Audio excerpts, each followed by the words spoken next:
visit vindictasolutions.com. Come get some training.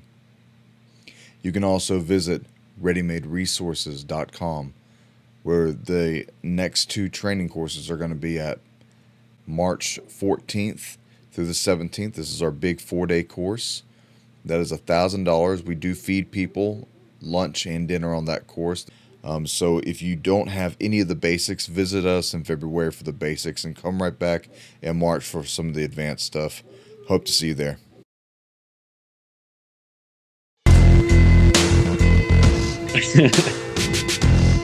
Hey, ladies and gentlemen, welcome to American Vindicta. We have on with us today Jamie Walden. Today is February 22nd. It is 9:36 in the morning, and we're all waking up to a cyber attack. This cyber attack has affected AT&T and multiple other carrier systems, to include also medical insurance nationwide. Jamie and I want to talk to you about this. It's not like we haven't been warning guys that the attacks are going to come, and there's probably nothing we can do to stop it. But Jamie, I and you and I, we together, this morning, however we say this properly. I don't know what the proper English is, but whatever. I failed English. Yeah, it's okay. So we've had multiple people contact us and say, hey, my phone's not working unless I'm on the internet. Everything's locked up into SOS mode. And we know so far that there is a legitimate attack upon the internet service. Here we go. Update: widespread cell outage hits the U.S. and what could possibly be a clear cyber attack on the U.S. Outages are being reported across multiple service providers, including AT&T, Verizon, T-Mobile, and U.S. Cellular.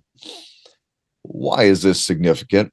And what are the ramifications of not even being able to dial 911 right now? Yeah, this is a big deal. So obviously this is breaking, and we're just trying to get the information out. And there could be new revelations that come forward in a day. Right now, it's been about 30 minutes since I was initially contacted by a friend of mine who's a firefighter paramedic in Michigan, and he's currently in a TIMS course, so a tactical EMS course, to be a SWAT medic through the fire department up on his city. And so obviously he's very in tune to the 911 dispatch system. Also got several different reports from all across the country, from Texas to Tennessee to Michigan to Colorado has outages. I'm in Colorado right now, and the reason why this is radically significant is people don't remember. Even Doug and I just recently, the last time we did an interview together, we're talking about Operation Nitro Zeus and how the coding for what was originally Operation Olympic Games through the Stuxnet virus, which was released on Iran to destroy their nuclear weapons programs and their centrifuges and other things like that. That we also had a secondary cyber warfare system called Operation Nitro Zeus, which was to be employed against a larger nation state like Iran. And the key component of that operation was to knock out all their critical infrastructure, including their ability to dispatch through radio communications and VHF, UHF radio communications, so that they could not mobilize an effective defense against a U.S. attack. Also would cripple their critical infrastructure as far as water treatment goes, power supply stations, sanitation stations throughout the country, and again, to hamstring their ability to mobilize. Why that's interesting is that we know through open source intelligence that that same coding that was contained within Operation Olympic Games, Stuxnet, as most people are familiar with it, and Operation Nitro Zeus, has been reverse engineered by Russia, China, and Iran, and has systematically been touted as what is going to be used against the U.S. because of our arrogancy and reliance on technological superiority, quote, end quote, right? And so this is significant when we see an attack like this coming inside the United States, where all the 911 systems, well, as of this point, the word that we're receiving is all 911 communication systems have been infiltrated by this unique cyber attack. Again, let me add another caveat to the signification of this. Is the reality is most people saw the viral video that was going around about 2 weeks ago of the sheriff out of Ohio who was recently called to DC for a brief from the FBI, Federal Bureau of Investigations, and other federal law enforcement agencies, where the sheriffs nationally, whoever chose to attend, were briefed on the significance of an impending cyber attack against our critical infrastructure, to include our 911 systems. And he was blown. I mean, I'm sure you saw that, Doug. He was blowing the whistle on that. And he was telling his citizens, get prepared, get prepared, get prepared. In fact, he was so undone by the brief that he received from the FBI, again, just 2 weeks ago, that he began a civilian training cadre within his sheriff's department in his county in Ohio to start training citizens. And he said every single citizen must be armed, must be trained, must have food and water and backup power supplies for what comes next. That's what he said. Now, that was 2 weeks ago that he was making that warning. This even gets into the British PM and an MP in Great Britain warning his citizens to prepare for what would be a cyber attack. And what he say? Something ridiculous like, you need batteries and water. That's what you need, batteries and water. And everybody's like, what the heck? How is that? Like these insane, totally disconnected global elite. Same thing in Norway. Norway gave their equivalent of their high-ranking government officials in Norway. I know all these countries have different names for their cabinets, but he said the same thing. We must prepare for basically a grid down scenario for a cyber attack that's going to take out our communications and take out our power supply. Now, Doug and I recently were talking about the depths and the details of Operation Nitro Zeus and how the background open source intelligence says that that's what they're going to use against the U.S. And here we are 2 weeks later, waking up, and 911 dispatch centers and cell service providers are down across the entirety United States of America. So, Doug, we can break into this, but I have been warning about this since I left public service. So the listeners know I was in law enforcement, fire, EMS, Marine Corps infantry, tech rescue team, hazmat team, paramedic. I've operated in that world of emergency response at a very intimate level. Oops, I'm hitting my microphone. Across multiple different disciplines. And I have been warning since I was in that field just how fragile our critical emergency response capabilities and systems are within the United States of America. I've also been warning ad nauseum how vulnerable our U.S. military is inside the continental United States, how there is no defense on our bases. Don't pay attention to anything that Hollywood has shown you about a military base getting attacked in the U.S. and then everybody's shooting from their barracks and mobilizing. Doug, you and I know there is no access to weapons or to any form of even personal defense within a military base in the United States of America. I am not going against any form of operational security. This is well-known open source information about the arrogancy of the U.S. military in the U.S. There is no anti-air defense systems that have been mobilized. Not even Marine Corps infantrymen are nowhere near weapons when they're on a base in the United States of America. And if they're near their weapons, they are secured through three different levels of security in their armories. And the ammo, I know on my base, the ammo for those weapons was about 20 miles away from where the weapons were stored, and a secondary triply secured facility where there's no access to ammo. So you have no access to weapons and you have no access to ammo. And when I say weapons and ammos, I'm just talking about your basic rifles for a rifleman, not any heavy armaments, artillery, or anti-aircraft systems, or anti-tank missile systems, cruiser weapon systems. Those are nowhere near our military personnel inside the continental United States. Doug, you and I know that when we travel across the U.S., as Marines, what is one guy given per bus? One guy. Magazine. One magazine with 5 rounds of defensive ammo. 5 freaking rounds is all they trust a Marine Corps infantryman, because we're so disgustingly risk adverse in this perverse, feminized culture that they allow one Marine with 5 defensive rounds on a bus as we're traveling in between training evolutions within inside the continental United States. So that's the military component. And I'll take a breath because I know you've probably got all kinds of cool stuff to say. And then we can talk about the first responder component of it and why this critical infrastructure has been hit with cybernetics and electronic warfare attack this morning. Doug? Well, from what I'm gathering right now, the attack happened roughly around 3:30 a.m. in the morning. So, once again, situational awareness for everybody and staying up on your preparedness. The bad guys aren't going to strike in broad daylight while you're sitting next to your safe. They're going to hit at the most opportune time, which is typically when everyone's sleeping, which is where most break-ins happen as well. I find what's going on interesting, because there is a significant buildup to threats of war with Russia and with other Russia bloc-backed countries and Middle Eastern countries. No word from China, because most likely this is from China. So says the sheriff from Ohio. So I wonder, as I'm reading this, I wonder who's going to get blamed. And, you got to think about what's going on right now in America. You don't have the ability to use your cell phone. You don't have the ability to dial 911.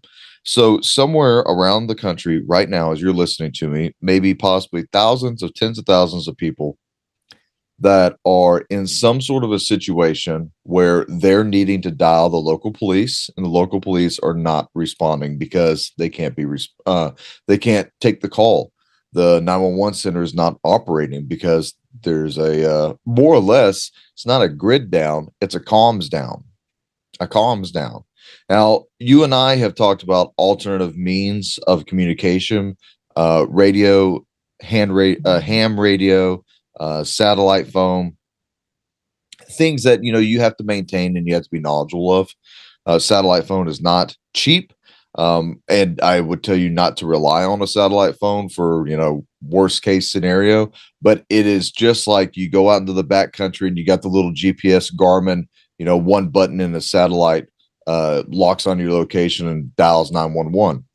Will that work right now? Like, it's interesting to see what your technology can and cannot do. I know for a fact, you turn on your ham radio, it's probably just blaring with people talking right now, but that's very few and far between of people who have that. So, we talk about having alternatives, alternative energy, alternative sources of food, alternative sources of water, alternative medicine, alternative communications. Right now, your alternative communication plan is in effect. So if you are, from what I gather, if you stay on your local Wi-Fi, like here in my house, I got Wi-Fi, my phone's hooked up to it. I'm getting all my messages, and I'm talking to our Vindicta Solutions team right now. Most of those guys right now are getting SOS locked out of their phone. So unless they're within Wi-Fi, they can't leave their house to communicate. All right. Understand that if it's you and your wife, who's going to go out and get the bread and eggs this morning, you're going out without comms. So whatever happens to you out in the village, your spouse may not know about if you don't have an alternative means of communication. Like, I think, Jamie, people don't, let's just be honest with you. I don't care how many people's feelings I hurt right now. That's what I don't get paid to do, is be your friend. So. Wait, you get paid? Well, I was just checking, because that would be amazing. What's that like? Yeah, right. Yeah, certainly not from YouTube. So let's think about this. Most people don't prepare because they say, A, I ain't got the time. B, it's way too expensive. C, that'll never happen. Okay, you always have the time. You're just lazy. You're lazy and you're complacent, but I'm sure you play plenty of video games, watch plenty of sports, and go fishing enough, or hit Starbucks up every other day. you don't have the money to do these things. Well, yeah, you probably do. You're just spending it all on beer and on cigarettes and expensive clothing and expensive this and expensive that, which, hey, it's your money. You do what you want. But the day you need these items that we talk about for certain events, like what's happening right now, or should you need actual training, like what I harp on, and I don't care if you get training from me or someone else, but right now there's a real world scenario, Jamie. You can't dial 911 from 3:30 in the morning to 6 in the morning. The likelihood that someone got their door kicked in, somebody got mugged, some event happened is significantly high, because typically, you and I both know as cops, is that criminality happens during the hours of darkness. So, right now, all these things that people moan and complain about, it's happening. It's just one of many little things that are happening. So it got thrown right into your face. Now we're in a real world situation. Well, and I think it's interesting. I always try to guard from being, hyperbolic about stuff. But as soon as you said that, it occurred at 3:30 in the morning. I'm like, oh, there's their little fingerprint, right? They got to get their little 33 fingerprint on everything. So that's pretty interesting. But here's even the idiocracy of the state of our nation is I got a message from a good brother of mine who's in Rockwall, Texas. And he said they got the alert on their phone, the SOS. All 911 systems are down for their emergency communication center. So if you have an emergency, go ahead and visit their Facebook page and mention that you have an emergency. That's how insane it is. And when we're talking about communications being down, we're not talking about just law enforcement response, but one of a higher priority response typically is EMS. As your paramedics and your paramedic and your fire department, a lot of times they come in tandem, even if it's a private service or the city runs their ALS, advanced life support rigs within their own city, is they respond immediately. So the life threat to say even a interagency or interhospital transport for a NICU baby, a neonatal ICU type child, interagency transfers aren't coming. The dispatches aren't getting out. Now there may be some forms of backup communications within cell phones or private cell phones, but that shows you the how fragile the system actually is. It's beyond comprehension how fragile it is. And Doug, you and I know from a militaristic standpoint that the first thing that you do to create the fog of war, to give yourself the ultimate force multiplier in a battlefield, is you go out the communications. So you either do disinformation, you do misinformation, you do cybernetic warfare, electronic warfare, or you just straight up corrupt the communications in any way possible. So this is why it's so big, why our comms, our Foxtrots, and our other radios that we carried in the field always had high level encryption, and why we had to have an RO, a radio operator, a comms dude with us everywhere we went to make sure that our comms remained encrypted, because they knew as soon as our comms went down, we were no longer effective on a battlefield. That's the same thing with hybrid warfare that China has been implementing against the U.S. We know the colonels that released their paper about unrestricted warfare in 1999, and by the open source intelligence, is that they began implementing the aspects of their unrestricted warfare doctrine from China beginning as early as 2006. But what we've seen in this most recent run-up is this high level infiltration of asymmetric warfare. Let us not forget the signals intelligence atmospheric spy balloon that was allowed to go over all of our terrestrial based nuclear weapons facilities in the continental United States. And it was allowed to do it by both NORAD, the Joint Chiefs, and the executive branch. They allowed it to do it. So let's back up. Let's talk about all the payoffs and all the money trails, which the sleuths out there have tracked down, that link the majority of these same guys that are given stand down orders to the signals intelligence balloon to being linked to CCP payoffs. Let's go into Dianne Feinstein and her driver being a part of the MSS. I think that's how you say it, the Chinese equivalent of the CIA. Her driver was a part of that. And that Swalwell congressman, his honeypot was a Chinese spy. And then down in the South, they're a spy. Then we have the Texas border, where we currently have stand-down orders being issued through the executive branch to the Border Patrol and the DHS and all the other law enforcement entities down there to stand down as 10,000 military-age fighting men a day are allowed free access to cross the border. I've heard estimates as high as 350,000 Chinese troops, official, trained, documented Chinese CCP military personnel, 350,000 are pre-staged inside the United States of America. This is all a part of that unrestricted warfare military doctrine that's being implemented. And one of the key components before you go kinetic is a disruption of your communication. So at a local level, there can be no coordinated response or recovery. Recovery from disasters is a big deal too. Once they initiate these attacks, and most people don't realize, and we can break into this, Doug, is how fragile our emergency response system is in the U.S. I'm not even talking about the communications. That just got blown wide open today. How fragile the communications are. That one little cyber attack can knock it down nationally. That should cause your pucker factor to reach a 10, right?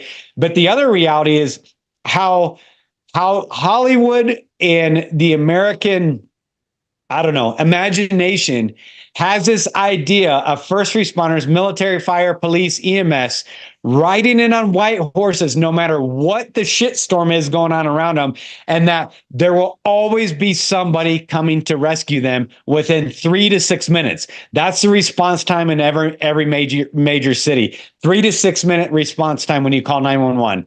However, what the populace doesn't understand is that is under perfect conditions when there is no extenuating circumstances of disaster or of terrorist attack or of war or of significant, hiccups in the critical infrastructure.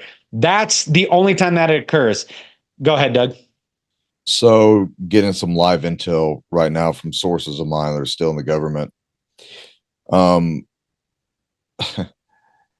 Had a buddy of mine said, how you like this Chinese hack? All of our communications networks are down. I asked him if he could confirm it.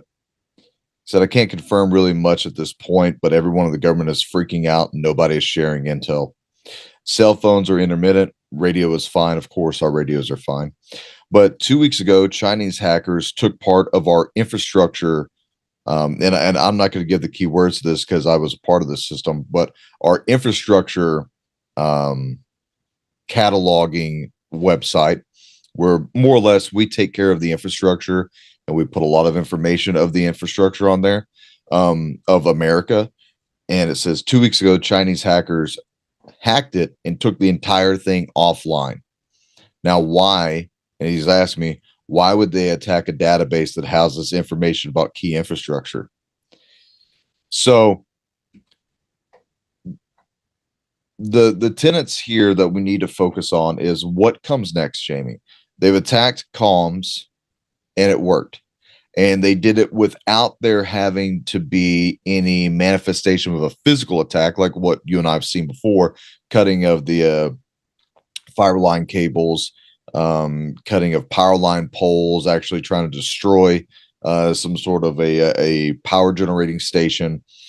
We're having they had the Spetsnaz in California that were shooting at power generating stations just with 308 and 50 caliber weapons. Yeah, so that was Russian Spetsnaz doing that. Yep. Oh yeah, remember how they staged the rocks for their shooting vantage point? So it's interesting. It's interesting because if there was a year to go to war, it's 2024. If there was a year to not allow a certain president that some people care about, some people don't, to become president again, appears to be the year to go to war. And look, I could care less about people's politics. My politics are very muddied because I don't trust either side. But there's something significant about not wanting Trump to become president. Maybe it's because they actually fear this man. Maybe it's just all the big show, Jamie. Who cares? It's irrelevant. What happens to us when the grid goes down, when the comms go down, that's what we need to focus on, not so much the how did we get here. The fact is, it's too late for that. Yeah, it's too late for that. Yeah, and Doug, if I mean, you're the one that clued me into this. That again, what most people don't realize about the aspects of this unrestricted warfare is even the BLM Antifa type crowd, which led into the outcries from all these radically liberal governors and mayors around the country to defund the police, came strategically from CCP, straight from Chinese communist handlers. I believe it was you, Doug, who told me that the entirety of the Ferguson riots was a staged optic by the CCP, and then as the portions of that city were burning, they came in and bought it up wholesale at literally fire sale prices. They came in and bought it up. We know the same thing up in the Northwest, right? Seattle, Portland, and all these other major blowups, is that it was specifically a China-backed communist infiltration that rose up and created BLM and Antifa and these other things to sow the chaos in the cities, to overwhelm the critical infrastructure, and also to create the cries for a defunding of law enforcement. So this has been systemic. We'll talk about the thing that occurred the last 3 years that went around the globe, and there was a Chinese general boasting publicly about the effectiveness of their bioweapon that was released and how greatly it affected the U.S. economy and reduced our critical infrastructure. Remember all the burnout of the nurses. Remember all the mandates within the military and the purging of the military. So then you have a purging of the military, you have a purging of medical personnel around the U.S. You have the purging of law enforcement. I don't know how many guys left law enforcement that I personally know because of the thing, right? And then you have the defunding the police, and then you have just these layers and layers and layers of this unrestricted warfare that has gotten to the place that now they're actually openly attacking and taking down our communications. Now, Doug, I don't know what comes next, but you and I know from past practices that typically when you do an attack like this on comms, what comes next is the kinetic. That's usually the last salvo that you implement before things get very real and in your face. Now, for the listeners, I told Doug this off air. I am not saying that this is it. This is the big show. What I personally believe, just in my gut, I have nothing to back this up. This is totally subjective. According to Jamie, is that this is a beta test where they're pulling in mountains of metadata to see the response of the American populace and of the government and of the first responders. What are their critical vulnerabilities? What are their centers of gravities? What other areas can be exploited? How quickly can they mount a defense? All these different central planner type of intelligence gathering operations.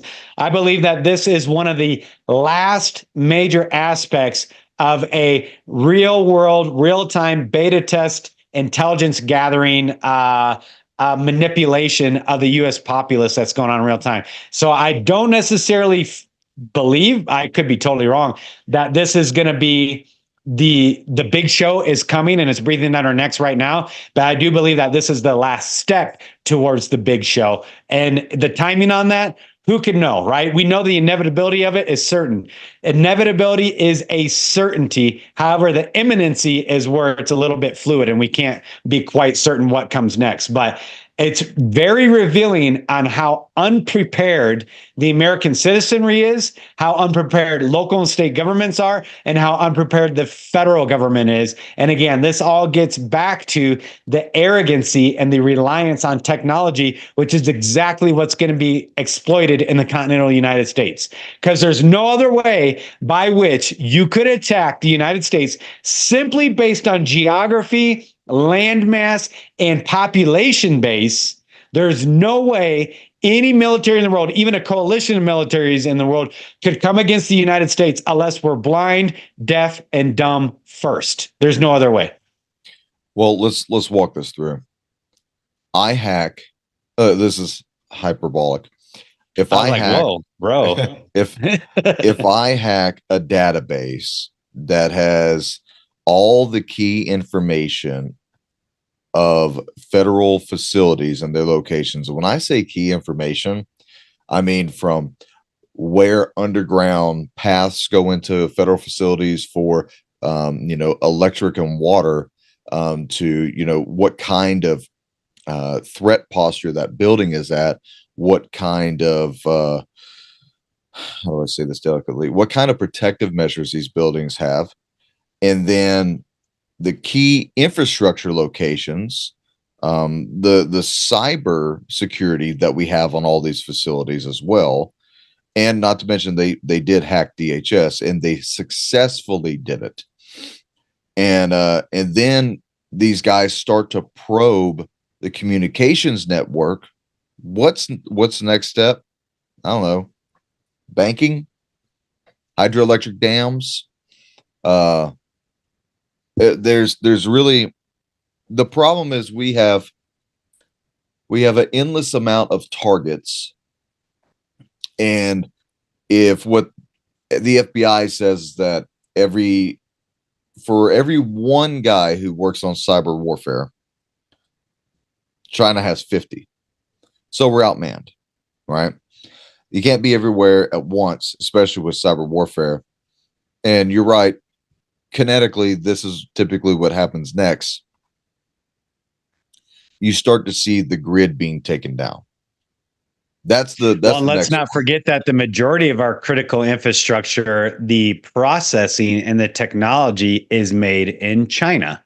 And so they have, and it's been reported, again, open source intel, this is not breaking any operational security stuff, have found back doors in limitless high-end hyper secure governmental systems, and they have found back doors from the Chinese manufacturers from which they get the different components. That includes our missile systems. That includes our destroyers and our surface warfare and subsurface warfare military assets, which are about the only thing that protect us is the Navy, right? There's a limited degree of Air Force and Space Force with different strategic, missile systems, but typically it's the Navy and more importantly, this submarine warfare is a singular entity that protects the United States of America.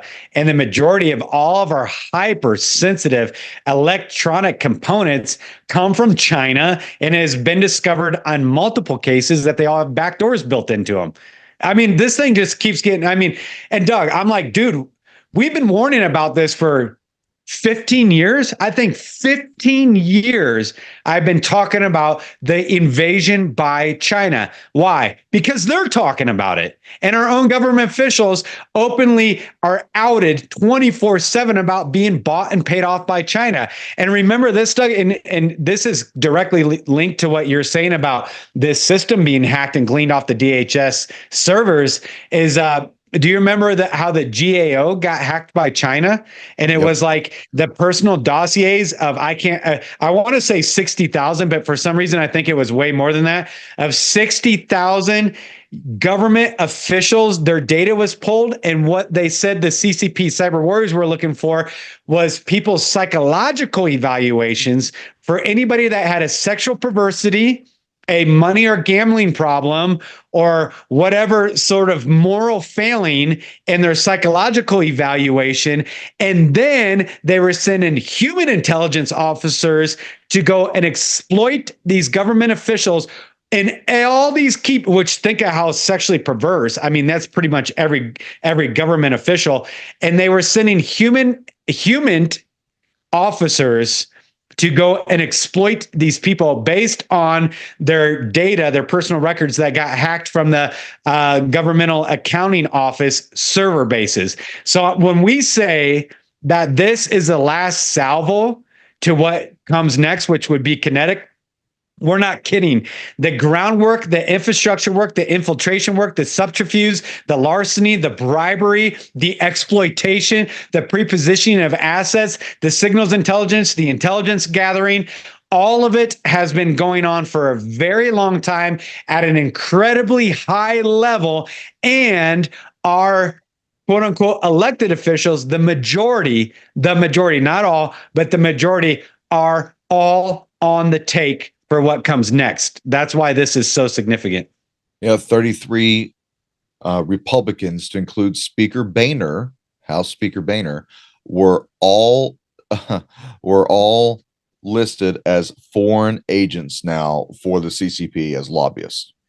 And again, 33 have been known to be foreign agents of the CCP. And let's not forget this too, Doug. I'm trying to like connect all this data for people to say, because they'll go, oh, it's just a one-off, or they'll listen to the mainstream narrative that, oh yeah, there was just a little hiccup in Verizon and AT&T servers. They'll have some asinine, public story for what went on, and everybody will run with it, and they'll call guys like us kooks or conspiracy theorists or whatever.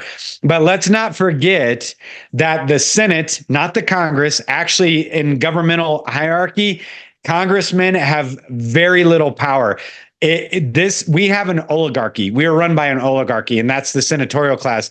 They were issued satellite phones about 1 year ago.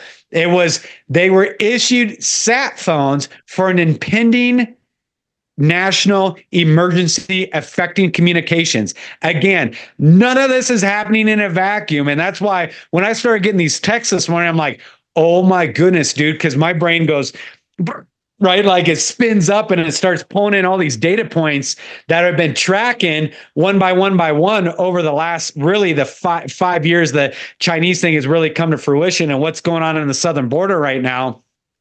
And what was going on at Long Beach Port, and what's going on in Manhattan Island with the Chinese, and what's going on in our border to the north with Trudeau allowing Chinese military assets to be staged in Canada, what's going on Vancouver Island, and then what they've said about their unrestricted warfare data and all the hot mic incidents from members of the Chinese equivalent of the Department of Defense. It's like, holy crap, dude, this thing's going down. They're not messing around anymore. And notice all the global conflagration that's going on right now. The secondary superpower economically and militaristically, China, is nowhere to be found. Nobody's talking about them. It's all Russia and Ukraine. It's all Venezuela and Brazil and Guyana. It's all Wagner Group in Africa. It's the Belarusian president and the Russian president. It's Romania and Moldova and the Baltic states, and it's everybody else. But the secondary, almost equivalent superpower of the world is nowhere to be heard from, nowhere to be found. They're kind of a side entity that nobody's paying attention to. It's because they're pre-staging for an infiltration and kinetic takeover of the continental United States of America. And all these other, from Iran and Russia and elsewhere, and these other proxies within the BRICS nations, right? And they have all kinds of other proxies, including the Central and South American cartels, are all owned by China now. Enter the fentanyl epidemic and stuff like that. But that they are eerily silent on all these geopolitical and geostrategic issues. And it's my presupposition, just from studying this for so long, that actually Iran, Hamas, Hezbollah, Israel, Ukraine, even what went on in Afghanistan, Central and South America popping off right now too, is that all these are a strategic part of the hybrid warfare to completely deplete and overwhelm all U.S. international assets, so that the homeland is utterly vulnerable. And they're all playing their role as a distraction feint maneuver for China to come in and be the mop-up crew in the continental United States through cyber warfare and electronic warfare and critical infrastructure infiltration. And then the kinetic component comes in just to secure the beachhead that they need. That's what I think is going on. I want to bring up two things. And you're absolutely right. For one, let's not forget, when Joe Biden became the president, he said dark winter a few times. And everybody's like, well, what in the hell's dark winter? And what does that have to do with anything? We may soon find out. We also hear this term black swan event. I guess sometime this year may be occurring. No one really knows what that's about. But let's listen to what Klaus Schwab has to say about this. Here's a quote from Klaus Schwab, the WEF founder, Klaus Schwab.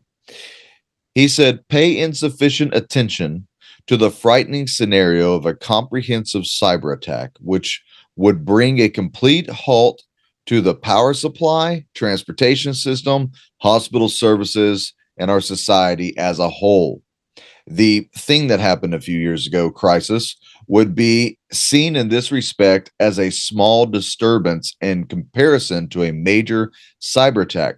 He made these remarks at the 2021 Cyber Polygon event, where the WF and Russia took part in a simulation where cyber attacks targeted the financial industry in an event that would pave the way for a great reset of global economy. Cyber Polygon was like, they're telling you exactly what they're going to do next. And in fact, Bill Gates said the next pandemic will be of a cyber nature. They've all been warning about it. We know that recent viral movie, Leave the World Behind, right, with Julia Roberts and all these other kind of bigger name actors. The entirety of it was a cyber attack against the critical infrastructure and communications within the continental United States. And they specifically even mentioned in the movie, we don't know if it was Russia, China, or Iran, right? And then they say the plan is to foment a civil war inside the United States of America by collapsing the critical infrastructure. And then when they are engaged with that and distracted with that, on top of all the other crises, these poly crises that are going on, as Klaus Schwab likes to say, then the foreign troops invade. Doug, that is exactly what Henry Gruver saw. That's exactly what Dimitri Duduman saw. That's exactly what I personally have been shown by the Lord. And actually, that's what the scriptures say in Ezekiel 7.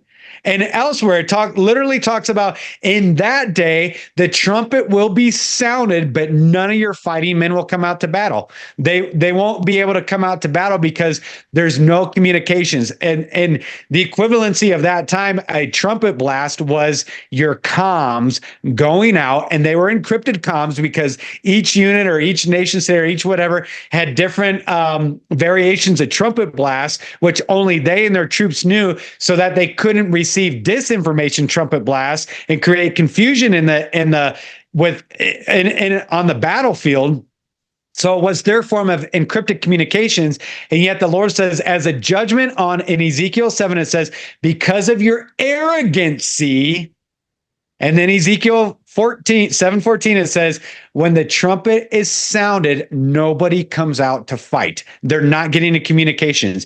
Henry Gruver saw the same thing. All the communications shut down, and the United States was being invaded by Russia and China, and nobody mobilized because they didn't know what was happening because there was no communications. Dimitri Duduman, same thing, when there's civil wars being fomented from inside the center of the United States, and we're overwhelmed with dealing with that after our infrastructure had been reduced. And he said specifically the infiltration by the communists, after the U.S. had been fully infiltrated by the communists and they fomented a civil war in the central United States, then they would invade.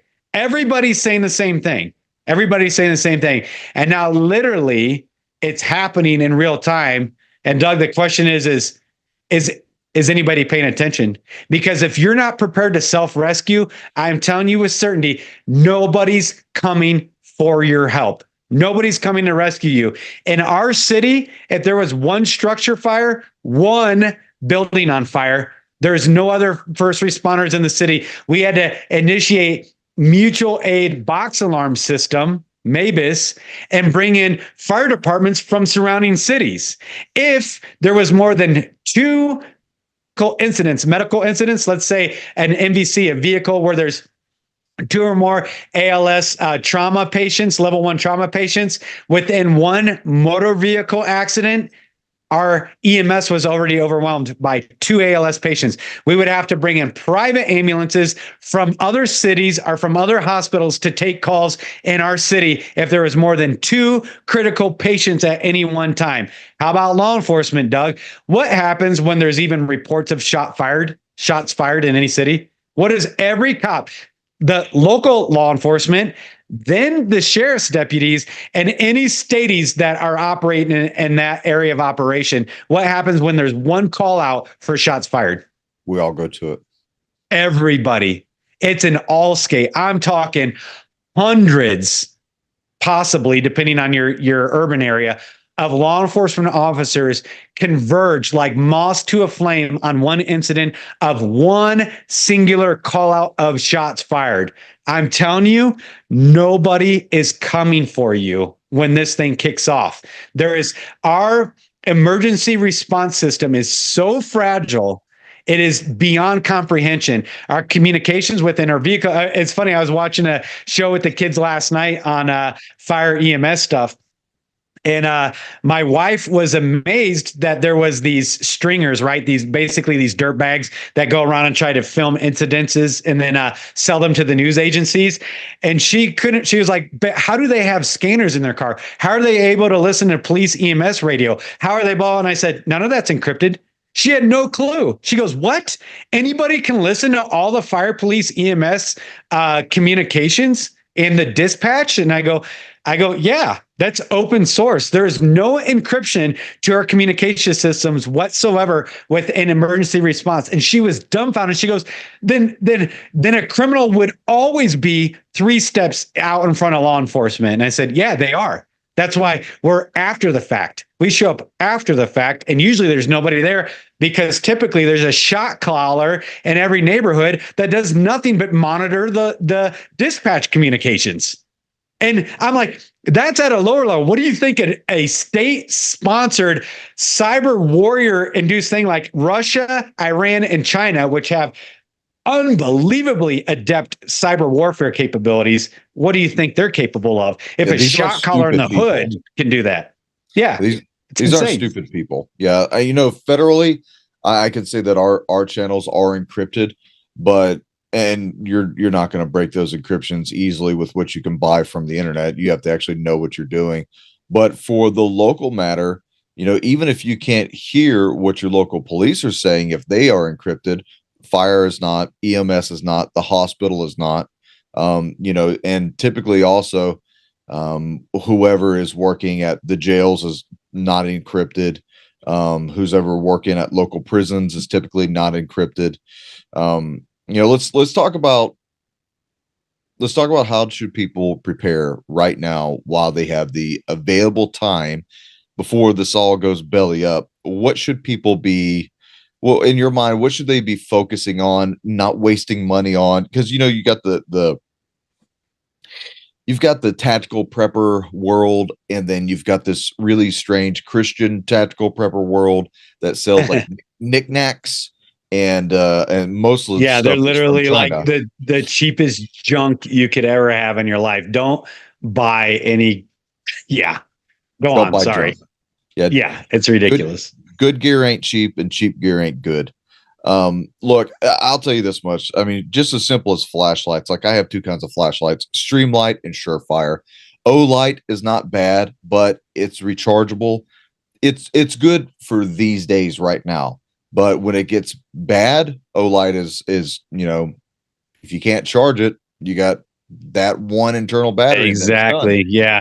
It's funny. I just put in a big order yesterday for 3 different Surefire lights, very high end ones, and you know how expensive those can get, because I won't run anything other than a Surefire or Streamlight.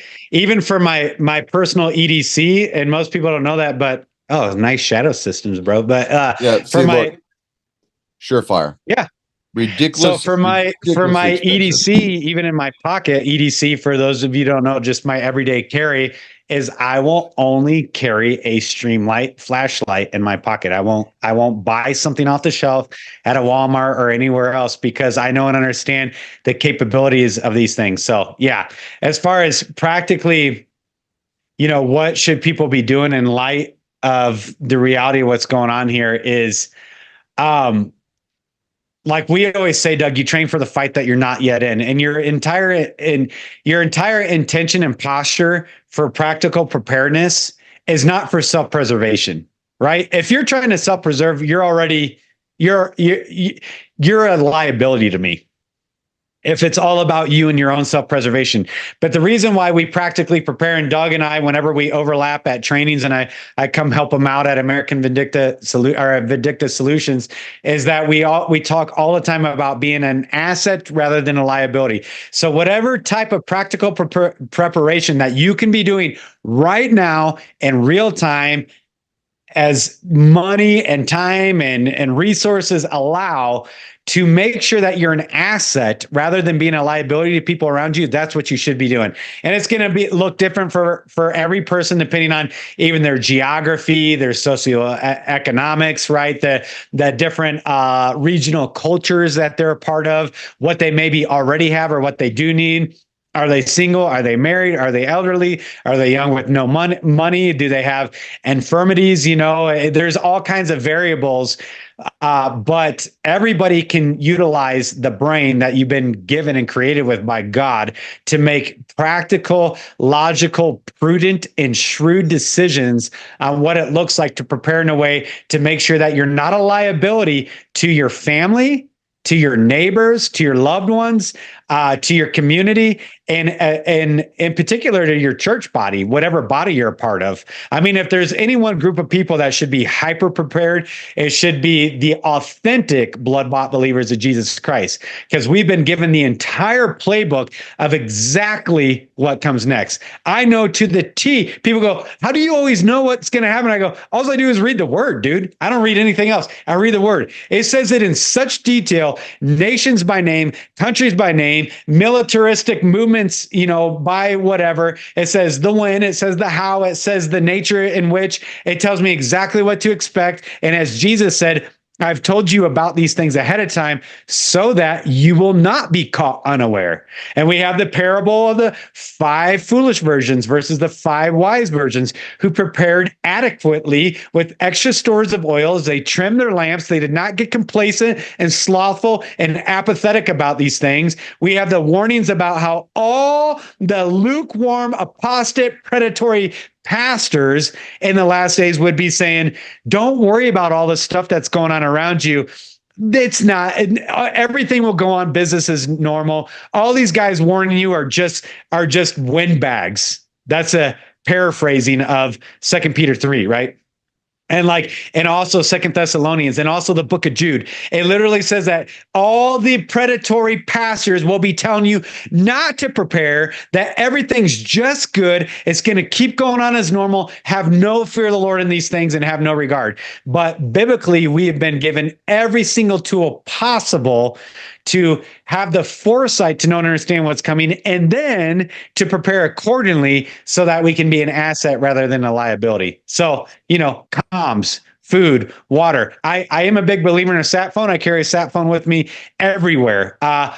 And because it may not be perfect, but it's as good as you're going to get, right? Yep. It's as good as what we have access to. Personal protection, familial protection, mobility. You guys know that I am major on mobility. Mobility to me trumps any type of firearm or anything else you could have. Is mobility, 2 things, mobility and night vision. And the fact that you as a civilian can own night vision is one of the highest privileges that you could experience as a civilian anywhere on the face of the earth right now, is that you have access to military grade night vision devices. That's unheard of. That's insane. And I know it's cost prohibitive for a lot of people, but if there's any one thing that you could allocate resources to, I'd be like, dude, mobility and night vision, food, water. A shameless plug here for Josh Griswold at Ready Made Resources. If you come to our training in March, we display units of night vision, the helmets that'll be attached to it, and also thermal optics, so that you can use both thermal and night vision and see the significant difference in the both and the weakness in both. And you can actually, play with them. You can walk around with them at night. We're finding a way to get to where we can have people more or less rent them so that they can use them during our training. But we do a lot of training during the day. We do a lot of training at night, where we expressly tell people, bring your gear, bring your helmet, your night vision, bring your guns, no ammunition, because we don't have ammunition, live fire at our training. It's all ammunition. Bring your plate carrier, bring your belt, Bring your freaking your whatever, man. Bring your team, bring your family, bring your kids. Get trained. You know how many parents contact me, Doug? Can I bring my kids to the training? Yeah, absolutely. Yeah, Well, because your kids are going to be with you in real life. Your kids are going to be a part of whatever's going on. and listen, and I'll say it right now.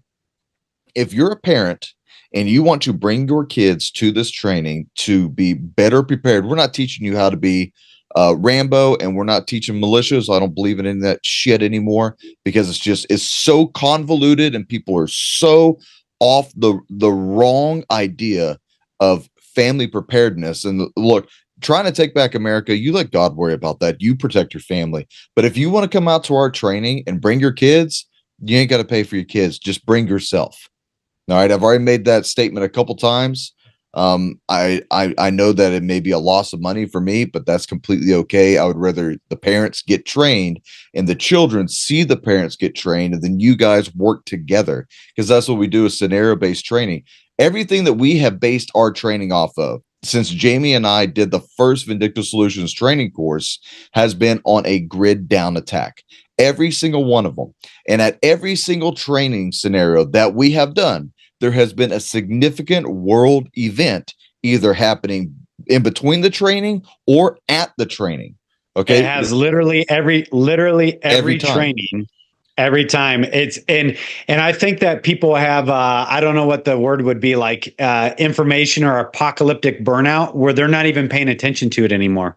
And yeah, it's like, I get it. And it's like you can't go, oh yeah, the phones are down. It's like, it's not just, oh, the phones are down today.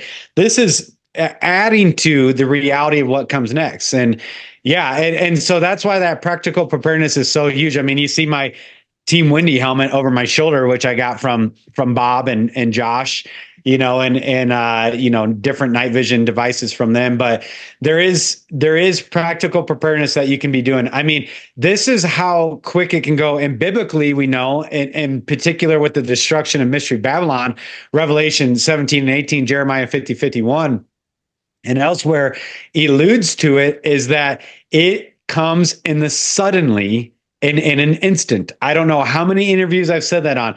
The biblical parlance is very, very particular. It says suddenly, in an instant, in a single day and a single hour, it's done. Yep. And actually, we have other qualifiers throughout Scripture. It says, as it was in the days of Noah, blah. As it was in the days of Lot, blah. And what it's alluding to is everything was normal. There was a normalcy. Listen, I just got a video sent to me by a sister in Christ about the war on children, a documentary video on the war on children. And it goes through all the freak show reprobate. Like, I can't even wrap my mind around it, what they're doing to our kids through all this LGBT indoctrination, the training story hours and all this stuff. Like, we are so far beyond Sodom and Gomorrah when you look at it through comparative history. And yet, we don't think anything's going to happen. That's exactly the days of Noah and the days of Lot. There is a normalcy for Doug and I and our families and the listeners. There is a normalcy to your life, right? Like there just is. Like, I can go to the gym. I can ride my motorcycle. I can go play in the mountains. I took the kids snowboarding the other day or whatever.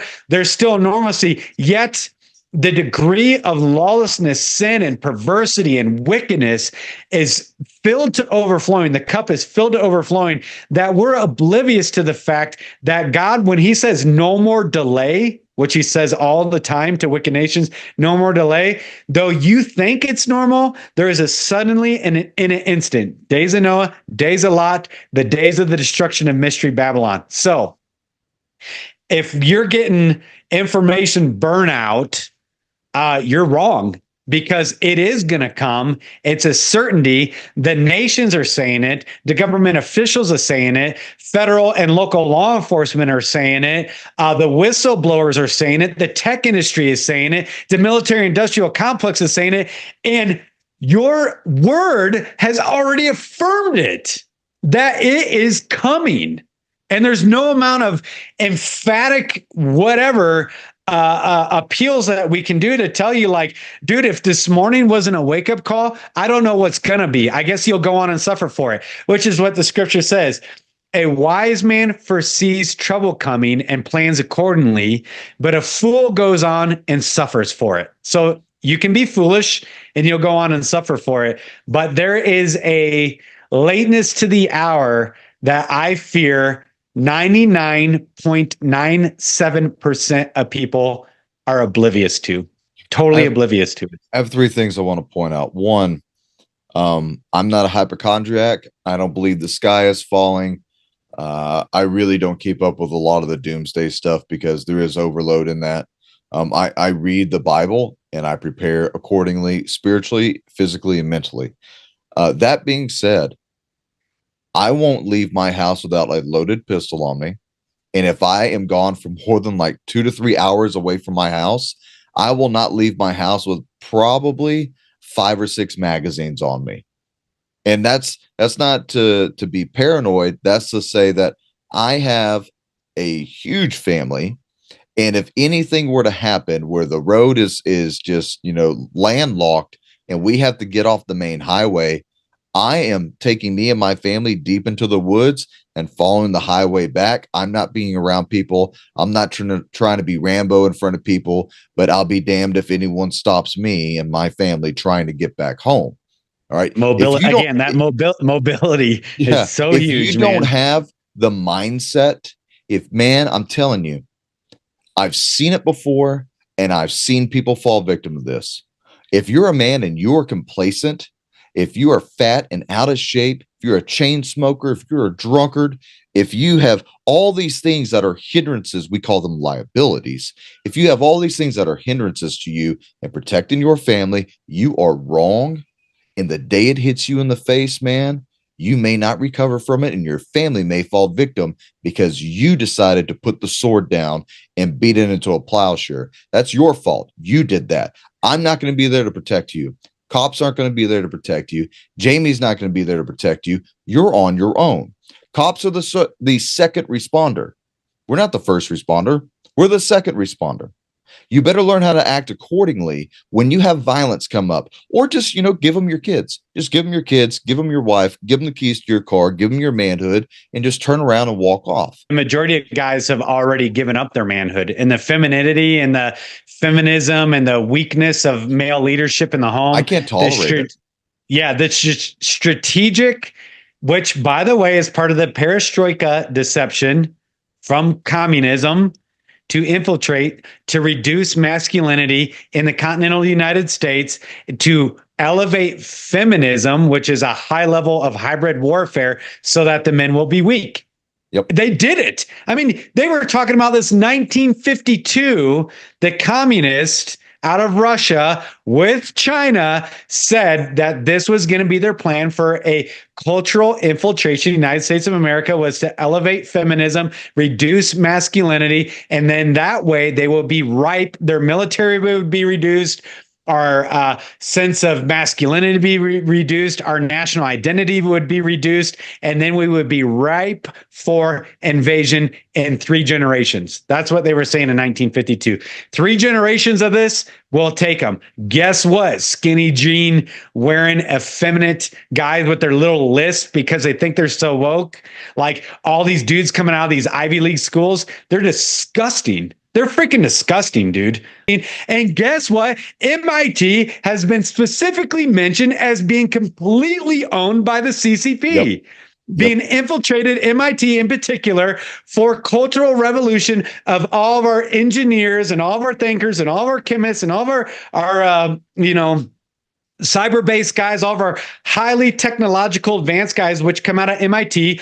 The CCP owns MIT, and look at what they created. My brother-in-law is a perfect example. He went in totally normal, came out 5 years later, exactly the way he is. It's disgusting. I'm going to insert a video right here of if Doug had the opportunity, how would I train men to act properly? And it's a little clip from Marine Corps boot camp. Bring him out right now. Aye, sir! You are being addressed. You will sound off the top of your freaking lungs. Aye, sir! Aye, sir! Don't worry about opening your damn mouth. Open your mouth. Aye, sir! Okay, louder. Aye, sir! Louder. Aye, sir! Aye, sir! Straight. Aye, sir. Get your freaking arms off! Aye, sir! Get him up here out of the tent. It's a piece of paper. It doesn't weigh anything.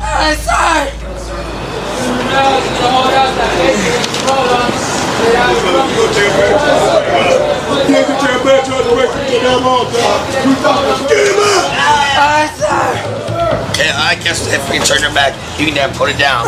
No, sir. We use 2 hands. Get your arms up! Get him up! Get him up right now! Open your sister mouth right now! Higher right now. How about stand up on your tippy toes? Maybe that'll help you hold it up. Aye, sir. Aye, sir. Aye, sir. It's 3 words. It's 3 freaking words. Higher. Higher. Okay, what's your rifle serial number? I can't read it. District clerk can't read it. District clerk sounds like a sister. District clerk can't read it, sir. What's the bass in your voice right now? District clerk can't read it, sir. You are a moron. Aye, sir. Aye, sir. Aye, sir. Aye, sir. Stand up. Aye, Put your sir. feet flat on the deck right now. Put your arms up right now. Open your mouth! Aye, sir. Sometimes I really do wish I had re-enlisted to become a drill instructor. But you know what? Here's the thing, man. You don't talk harshly to me. Don't point at my faults. Don't tell me I'm weak. Don't look at me and say, oh, I'm not prepared, because none of these things are going to happen, Jamie, Doug. These things aren't going to happen. You guys are just trying to get rich, like Jamie and I make money or something. You guys are just trying to get rich off of selling doom porn and all this other stuff. No, that's our counterparts who do that. Jamie and I don't do that. Sell no products, we sell no service. And Doug, I don't know about you, but I think let's see, the 1 million views or whatever I have on YouTube, I think I just in the last 3 months, over the course of 3 months, I think I got $300 from YouTube. Yeah. So let that sink in. Like, if anybody thinks there's any sort of monetary motivation for there, we have zero monetary motivation. This is actually a legit passion, because we're not armchair quarterbacks like the majority of these pundits in cyber world with their podcasts and their broadcasts. We actually have lived it. We do it. We eat it, and we currently live it, even with our own families and with our intimate sphere of influence. This is what we do because we believe in it, because it's what the Lord has burdened us to do. That's the only reason why we speak to these things. Me and Jamie are not backed by these multi-million-dollar sponsors. Nothing. Like some of our bro vets are. Some of our brother veterans are, and there's nothing wrong with that. Glad they're out and they're making money and being successful and all that. But yeah, sure. To really home down that we preach Jesus Christ crucified, and it does not matter if you like me, if you don't like me. I'm not here to be your friend. I'm not here to tell you you're a good little Christian. Most of you know you got work that you need to do. You got stuff you got to work on. And if Jamie and I can help out with that, great. People say all the time, Doug, Jamie, so glad that you guys are passionate, that you do zero BS, and that you just say it as it is. Men appreciate that, and the women appreciate that. Let me tie in 2 things real quick before I let you go. Had some dude have a big long spiel about how if you stay in the daughter of Babylon, you're disobeying God, so you should flee the land, as the Bible says. You should flee the land. I think he's quoting Revelation 18. And Jamie and I are false teachers. We're all these. Jamie and I have been called so many bad things from people, and that's fine. Doesn't hurt my feelings. I don't have feelings. Okay, so you can. I cry myself to sleep every night because people call me a globetard. Oh God, here we go. The pot has been stirred. Look, people focus on these stupidest things. If you want, if the Lord puts it in your heart to flee the country, you should probably do it.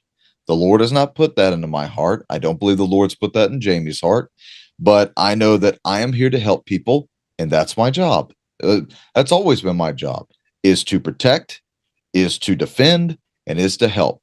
And until God tells me different, that's what I'm going to be here doing. You can flee this country and you could go to anywhere you want in the third world country, guy who's listening to us right now, that you claim to be peace and safety. But don't forget, when they claim peace and safety, sudden destruction comes.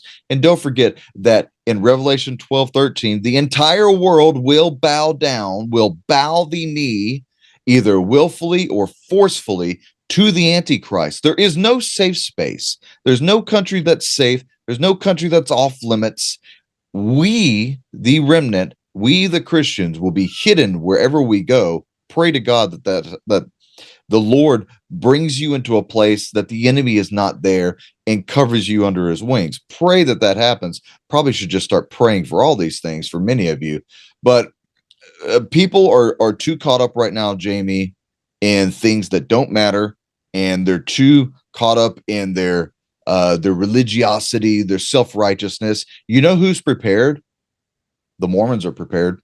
The most prepared group in the United States that actually sent representatives from the government to the head of the Mormon religion to figure out how did they get so well prepared. The Mormons are the most prepared people over the government in the United States. If you don't think you're prepared, go to your Mormon church. Well, for one thing, they're probably not going to allow you in. No. Well, don't go to the Mormon church. By the way, that's Luciferianism. Sorry, Mormons, Exactly. You've been deceived your whole life. Yeah, it is literally the Luciferianism. Yeah, talk to them. Talk to them and ask how prepared they are. It's mandated that they have, I think, a year or 2 years worth of food at all times in their house. It's mandated. Okay. And they're a cult. I don't care if you like me or not. They're an absolute cult. And they're a murderous cult at that. If you learn their history. Have nothing to do with biblical Christianity. I've had so many Mormons say, well, I've heard what you have to say about Mormons, but I really do love Jesus as a Mormon. I'm like, can't be.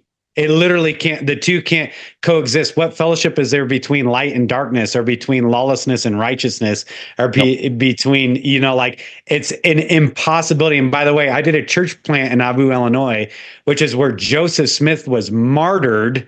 And it's where all the Mormons have to do their Hajj to honor and venerate their angel Moroni or whatever, which is a fallen angel. And almost every year on top of that temple, it gets struck by lightning and its face is blacked out every year that we lived there. And we did a church plant in Nauvoo, Illinois. So anyways, I'm very in tune to Mormonism because I was in the place where internationally they have to come if they're good Mormons. And so I learned all about the Freemasonic, every detail and vestige of Mormonism is Freemasonry, which Freemasonry is Luciferianism. That's all Joseph Smith did, was repackage Freemasonry so that he could create a cult and a following after himself and receive special revelations. And so the prophets to this day receive special revelations, and magically it changes depending on how the culture looks at them. And all of a sudden another prophet gets a new, by the way, I guess black people aren't bad. But if you didn't know that, Mormons said there is no way somebody who has black skin, what the heck, who judges somebody on the color of the skin? How insane is that?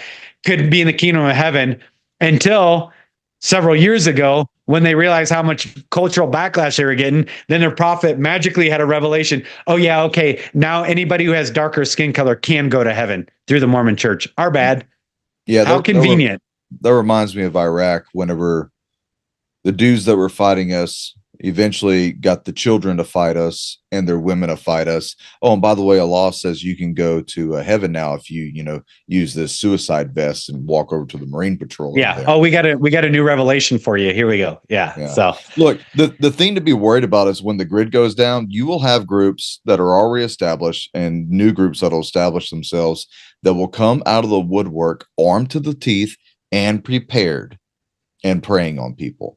That you can either be a part of their cult or you can be a victim of their cult. And I worry about that, Jamie, more than I do a bunch of other stuff. I think this is very interesting. I was going to tell you this off air, but I'll just tell you right now. I'm currently working on a book called The Wrecker Chronicles. And I've already got one chapter wrote. It was like freaking 30 pages for one chapter. Jonathan Goss of the Goslings is helping me out with this greatly. So, thanks, John, for all your help. But dude, the whole premises of it is a huge grid down attack, preparedness, and, some other things in there that I'll leave in there, but that's the whole premise, is mainly a grid down attack. And then here we go. We wake up to this. So, look, guys, a great reset is coming, but what the WEF and the New World Order, Illuminists, and all these idiots out there, what they fail to understand is an even greater reset is coming, because the King of Glory is coming. Jesus is en route. The moment all this stuff starts to go down, and I mean biblical, Jesus will be en route, and he'll have an entire army in tow. Do not give into the woes of this world. Don't give in to the fear mongering and all that other stuff. Stay true and centered on the gospel of Jesus Christ. Still go out and bear witness to people. Still go out and preach the word to people. Still continue to pray. Still continue to train and prepare. But also enjoy your life while you still got it. For some of you, you may need to put the cell phone down. For some of you, you may need to turn the laptop off and go outside and get some, some fresh air every now and then. Jamie, I'll give you the last 2 minutes, brother. Yeah, I agree, Doug. And there is a true and better reset coming. And that's why, those, and people know my burden. I know it's Doug's as well, too, but it's to strengthen and equip a warrior class of Christians for the days that are here. And what that means is to have such a resiliency in Christ that none of this shakes you. I quote Psalm 112 all the time, that blessed are those who fear the Lord and who take great delight in his commands. Their children are mighty in the land. And it goes on to say that they are not shaken. They have no fear of bad news. Their hearts are steadfast, trusting in the Lord. Their hearts are secure. They have no fear. Who has no fear? Those whose all their fear is reserved for the Lord. He's the only one who gets their attention. He's the only one who gets their emotion. He's the only one who gets their thoughts and their prayers and the meditations of their heart. He's the only one who gets their fear. We know Psalm 2 that the Lord looks at all these machinations of the global elite, and literally all he does is laugh and scoff. He goes, ha! That's a laugh and a scoff. He goes, ha! And then it says, and then he terrifies them in his wrath, saying, I have installed my king on Zion, my holy hill. So that's why our burden is to that you would know and understand who you are in Christ. You would know and understand the signs of the times. We are not uninformed about these things. Jesus has made very clear that we would know and understand these things so that we would solidify and secure ourselves in Christ, and we would go out and bear witness and be a part of the greatest harvest in human history. The harvest is plentiful, but the workers are few. And it says we were once in darkness, now we're in the light. So now we live like children of the light, and the light consists in these things, and we are wise, not unwise, and we redeem the time, for the days are evil. We got work to do, ladies and gents. That's why we can't be a liability. We need to be an asset. We can't be uninformed. We can't be blind, deaf, dumb, complacent, apathetic. God speaks woe to the complacent all the time. In fact, he says, at that time, I will search Jerusalem to find those who are complacent, to punish them. The Lord is literally looking for the complacent, and he's going to do business with them. But we have a mission set in this generation to serve it well, to serve our wives and our children well, to serve our church bodies well, to serve our communities well, to serve our fellow humanity well as an asset. That's what all this information should be designing to do. Now, there may be predatory guys out there that use this information so that you'll buy stuff from them or whatever because it's clickbait and they're lining their pockets. That's not Doug and I. We're doing this so that you would be built up in an emotional, spiritual, and physical resiliency to stand the test when the fog of war is breathing down your neck. That's why we do this, so that you can actually bring glory to the Lord and you can honor all that's been entrusted to you. You've been entrusted with a lot. Regardless of your estate in life, your socioeconomics, your physicality, whatever, you have been entrusted with an eternal life, your own, and those in your sphere of influence. Every human being you interact with, you have been entrusted with that interaction by a holy God. What are you going to do with it? Redeem the time, for the days are evil. That's it, Doug. Hey, March 14th to the 17th, we have our active shooter training, our shoot, move, communicate training that's going to be happening at Ready Made Resources, Tellico Plains, Tennessee. That is a 4-day course. You can sign up at readymaderesources.com, vindictasolutions.com. We're working on some banking stuff. The internet hates us, guys. So, if you go to Vindicta Solutions and you see like the upcoming training dates and it says like not available or sold out, everything is available. Nothing is sold out. That's just the way it looks until we can finally get the whole banking thing. The internet is a nightmare to work with. But we do have training also coming up in April. A lot of people are asking. Same place last year, Copperell, Texas, near Lake Whitney. So we'll be posting that up here soon. Guys, that's all we got. Jamie, dude, thanks for coming on. We'll keep you updated if anything happens, and stay frosty. See you next time.